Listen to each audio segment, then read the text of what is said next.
Boa noite. Como eu tenho feito nas últimas semanas, abordando as questões do Livro dos Espíritos e procurando contextualizá-la às nossas realidades atuais, hoje prosseguiríamos com mais algumas perguntas, ainda no capítulo 1, da prova da existência de Deus. Na pergunta número 4, que é feita por Kardec, ele diz: onde se pode encontrar a prova da existência de Deus? E a resposta dos espíritos é: num axioma que aplicais às vossas ciências. Não há efeito sem causa. Procurai a causa de tudo o que não é obra do homem, e vossa razão vos responderá. E aí há uma explicação de Kardec que diz: para crer em Deus, basta lançar os olhos sobre as obras da criação. O universo existe, ele tem, pois, uma causa. Duvidar da existência de Deus seria negar que todo efeito tem uma causa e adiantar que o nada pode fazer alguma coisa. Na pergunta número 5, ele diz: que consequências se pode tirar do sentimento intuitivo que todos os homens carregam em si mesmos da existência de Deus? E a resposta é bem clara: que Deus existe. Porque de onde lhe viria esse sentimento se ele não repousasse sobre nada? E ainda uma consequência do princípio de que não há efeito sem causa. E na pergunta número 6 ele diz: o sentimento íntimo que temos em nós mesmos da existência de Deus não seria o fato da educação e o produto de ideias adquiridas? A resposta também é óbvia. Se assim fosse, por que os vossos selvagens teriam esse sentimento? E a explicação: se o sentimento da existência de um ser supremo não fosse senão o produto de um ensinamento, ele não seria universal e não existiria, como as noções de ciências, senão naqueles que teriam podido receber esse ensinamento. Essas três perguntas, que bastam para entendermos e comprovarmos a existência de Deus, é como ele diz: basta olharmos ao nosso redor e vermos as manifestações da natureza. Basta a gente olhar para o céu e ver a infinidade de estrelas e imaginarmos que aquilo que nós estamos vendo, até onde nossas vistas alcançam, é a milésima parte da composição conhecida do universo, que só pode ser vista através de potentes telescópios. E mais ainda, que mesmo nessa dimensão alcançável através dos telescópios, já se sabe que o universo se expande muito mais além. E como dizia Jesus lá atrás: meu pai até hoje trabalha e eu continuo a trabalhar. O que denota que esse processo é contínuo, está em constante movimentação, em constante construção. E que não seria a obra de um ser que não fosse supremo, uma inteligência que não fosse suprema. Então, como a gente expande os nossos sentimentos, a gente vê essas realizações da natureza que não são feitas pelo homem, e a gente só pode atribuir isto a um ser supremo que chamamos de Deus. Nesse tempo de pandemia, eu estive observando um vídeo que circulou há algum tempo na internet, em que mostrava que na Europa, onde os casos de coronavírus também são intensos, tinha um senhor de 91 anos que ele tinha acabado de sair da UTI e estava recuperado.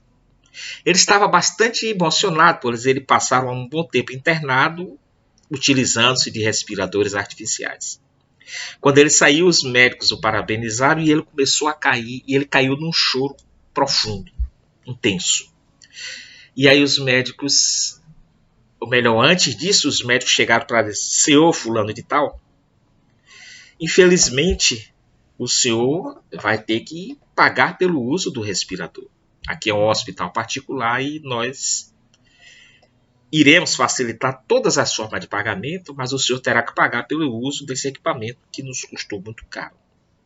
E só após disso, e desculpe o lapso, só após disso que ele caiu num choro profundo e intenso. E os médicos ficaram alarmados, e aí o diretor médico se aproximou dele e disse: se o senhor fulano de tal, não se preocupe, nós já orientamos o nosso departamento financeiro para lhe dar todas as facilidades possíveis para o pagamento dessa despesa, que não era prevista, mas se tornou inevitável. Não se preocupe com isso, pode parar de chorar. E ele fez, mas eu não estou chorando pelo fato de ter que pagar pelo uso do respirador.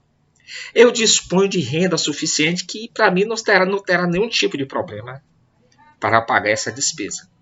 E aí o diretor clínico, o diretor médico pergunta, mas então por que é que o senhor está chorando?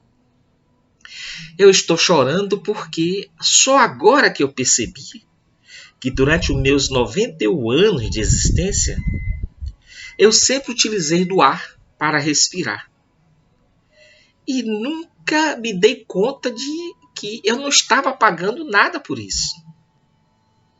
E agora eu tive que utilizar um respirador e vou ter que pagar. Mas não é pela despesa em si. É porque também ao longo desses 91 anos, eu cresci, eu trabalhei, eu constituí famílias, eu viajei muito. E todo lugar que eu viajava, eu respirava o ar da montanha, o ar do litoral, o ar do campo em si. E também em todos os lugares que eu tive, eu desfrutei da chuva, do sol, das coisas que a natureza me ofertava de graça. E eu nunca me dei conta que eu não estava pagando por nada. E agora eu agradeço por tudo isso que me foi oferecido. Eu agradeço por essa inteligência suprema que me ofereceu tudo isso sem nada cobrar.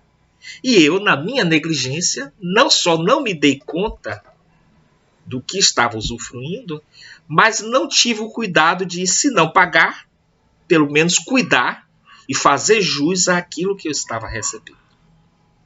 É por isso a razão do meu choro. Quando a gente traz isso para a nossa realidade, a gente percebe que a vida nos oferece de tudo, de todas as circunstâncias, mesmo aquelas que não percebemos. Nós respiramos, nós vivemos, nós trabalhamos, nós, inclusive, temos o livre-arbítrio de fazermos as nossas escolhas, graças à inteligência, ao raciocínio. E a nós nos é dada a oportunidade de empreender inúmeras tarefas. A nós nos é dada a possibilidade de evoluir. E tudo que nos acontece tem uma razão de ser. Daí, quando a pergunta do Livro dos Espíritos nos remete onde há a prova da existência de Deus, e a resposta aos Espíritos é num axioma que aplicais às vossas ciências. Não há efeito sem causa. Procurai a causa de tudo que não é obra do homem, e vossa razão vos responderá. Para crer em Deus, basta lançar os olhos sobre as obras da criação, tudo que está aí ao nosso redor. O universo existe. Ele tem, pois, uma causa. Duvidar da existência de Deus seria negar que todo efeito sem ter uma causa e adiantar que o nada pôde fazer alguma coisa.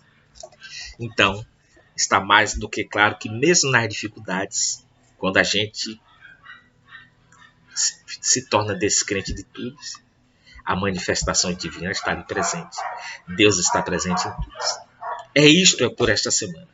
Semana que vem a gente dará continuidade a novas perguntas do Livro dos Espíritos e vamos procurar trazê-las para o nosso contexto, para que cada vez mais não só possamos entendê-la, mas possamos aplicá-las no nosso cotidiano.